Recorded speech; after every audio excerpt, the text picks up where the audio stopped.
My thesis project was to measure the cosmic background radiation, which is the leftover heat of the early universe.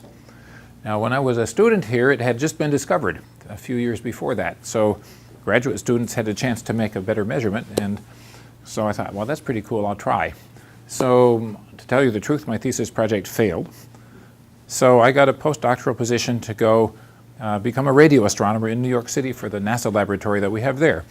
It's upstairs from Tom's Restaurant, which you might know from Seinfeld. So I did actually eat at Tom's Restaurant every day, and maybe that's the source of my good luck. I don't know. So I had said to my new boss, well, you know, my thesis project failed, but we should have done it in outer space. So despite all these challenges, it worked. And within weeks of the launch, we were able to get our first data out, and I got a standing ovation from the Astronomical Society, something which I really didn't expect. And then 2 years later, we made another measurement. We discovered as a team that the universe has pimples. What it means is that the cosmic heat does not come equally bright from every direction, but it has little hot and cold spots. So this was something where Stephen Hawking looked at it and he said, that's the scientific discovery of the century, if not of all time. In 2006, I got a phone call one morning, October 3rd. I remember what day it was. Are you the real John Mather? We have a news for you. And so I got to go to Stockholm and I showed my charts even more. So one morning I got a phone message from NASA headquarters and it said, call up John Campbell, we need a proposal for the new telescope tomorrow. So I better get on this. So, well, okay. It didn't take me very long to figure out I wanted to do this new telescope project. So and that's what I'm going to tell you about today. So in 1990, we had pretty big ground-based telescopes. And in 1990, we also had launched the Hubble Space Telescope, which is now already 24 years old this year. Can you imagine that beautiful Hubble being 24 years old? Pointed the telescope in one direction where they thought there was nothing there. And they saw thousands and thousands of galaxies. So we knew already from that one picture that everything we thought we knew about galaxies were wrong. So they also figured out from that observation that the Hubble would not be able to tell us the whole story because it couldn't see far enough. Because they saw all these thousands and thousands of galaxies and they're faint and they're far away and they're red-shifted. So the expanding universe stretches out the original light until it becomes infrared. So it says nothing you can do with the Hubble is going to answer your question. Around that time, in 1995, a committee wrote a report, which is not common for them to do so well. It was a poetic kind of report, and it said, build two things. Number one, build a new telescope that's bigger and can observe infrared. And number two, start figuring out how to observe planets around other stars. The Milky Way actually goes along, divides into two, goes around Sagittarius, and comes back together again. The reason is there's dirt in space, and it's just stopping all the light from coming to us from the middle of our own galaxy, which is an example of why we can't see what's happening. In the Orion Nebula, where stars are being born today close up, you still can't see them being born because they are happening inside opaque clouds of dust.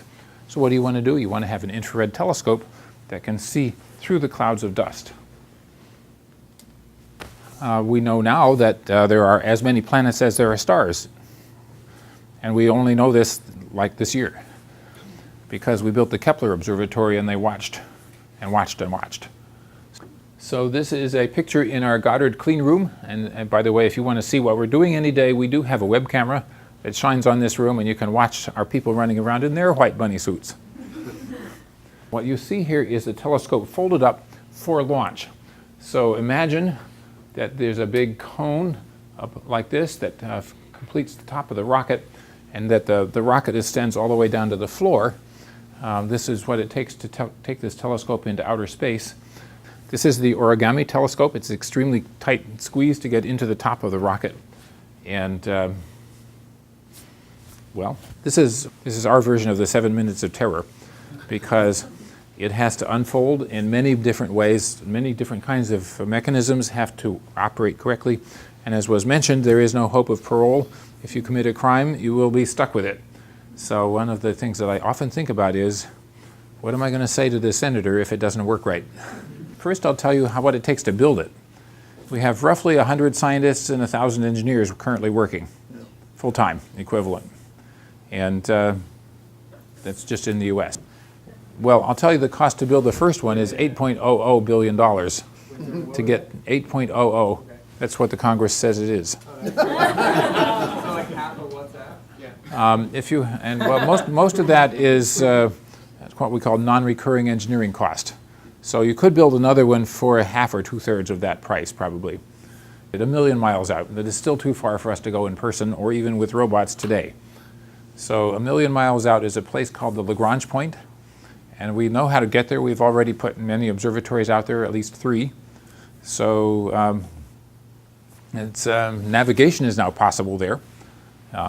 And so 2018 is the launch date. If you have young scientists who are going through graduate school, they should be getting ready to write their observing proposals.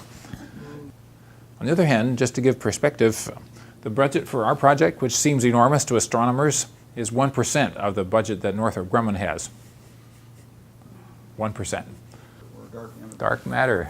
Yes, we will be able to map the dark matter in greater precision in some directions because we have more things to look at. By the way, we think the dark matter is the reason that we're here. Those bumps on the cosmic microwave background map, most of them are made by dark matter. And so the dark matter is the reason that galaxies were formed. If it weren't there, we wouldn't be here. So astronomers are really sure that it exists. And just too bad that we haven't ever seen any in a lab. How are we doing? Shall we? Yeah. Thank you.